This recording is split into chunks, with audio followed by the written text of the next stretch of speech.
अस्सलाम वालेकुम नाज़रीन मैं हूँ असरार अहमद और आप देख रहे हैं असरार टीवी।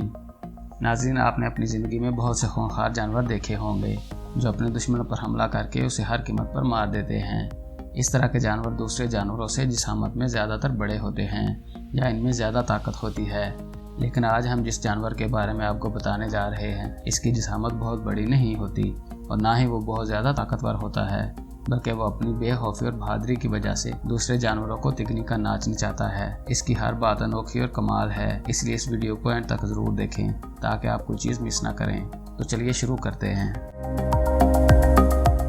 नाज़रीन, इस जानवर का नाम हनी बैजर है और इसका नाम Guinness book of world record में भी दर्ज किया गया है, जो इसे दुनिया का सबसे बेखौफ जानवर करार देती है। देखने में ये छोटा सा जानवर नज़र आता है। इसका कद तकरीबन 2 फुट और वज़न 10 किलो तक होता है, लेकिन छोटा होने के बावजूद ये शिकारी जानवरों जैसा कि शेर पर भी हमला कर देता है। ये शेर को जान से तो नहीं मार सकता, लेकिन फिर भी अपनी फुर्ती और हमलों से इसे आजिज कर देता है। इसकी खाल बहुत मोटी और ख़ास होती है, जिसकी वजह से शेर के दांत इस पर असर नहीं करते। हनी बैजर अक्सर सांपों का शिकार करता है। इसकी खाल की वजह से सांप का डंग इसे नुकसान नहीं पहुंचा सकता। अगर सांप इसे काट ले तो फिर भी यह जहर इस पर असर नहीं करता। किंग कोबरा का जहर भी महज से कुछ मिनट की नींद ही देता है, लेकिन बेहोश होने से पहले ये इसका काम तमाम कर देता है और जब इसे होश आता है तो ये इसे खा जाता है। हनी बैजर कई गुना बड़े असदहे पर भी हमला कर देता है और इसे मारकर चट कर जाता है।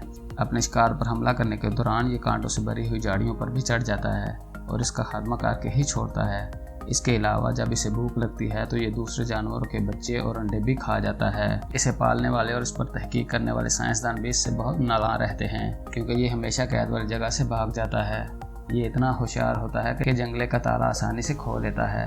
अगर ताला ना खोल सके तो ये जानवर दीवार फांद कर निकल जाता है। इसके लिए वो दरख्त पर चढ़कर भी छलांग लगा सकता है। अगर ऐसा ना हो सके तो दीवार के साथ पत्थर जोड़कर इस पर चढ़ जाता है और फरार हो जाता है। जब एक हनी बैजर के मालिक ने इस जगह से सारे पत्थर उठा लिए तो इसने गीली मिट्टी को पत्थरों की शक्ल का बनाकर दीवार के साथ जोड़ दिया और फरार हो गया। और तो और ये इस काम के लिए मुख्तलिफ चीज़ों को सीढ़ी के तौर पर इस्तेमाल कर सकता है। मिसाल के तौर पर ये लोहे के राड या वाइपर को भी दीवार पर चढ़ने के लिए इस्तेमाल कर सकता है। नाज़रीन, आप भी यकीनन इस नास्टी जानवर के बारे में जानकर बहुत हैरान हुए होंगे। अपनी राय का इजहार कमेंट सेक्शन में ज़रूर कीजिएगा। अगर ये वीडियो आपको पसंद आई हो तो इसे लाइक करें और हमारे चैनल को सब्सक्राइब करें। शुक्रिया।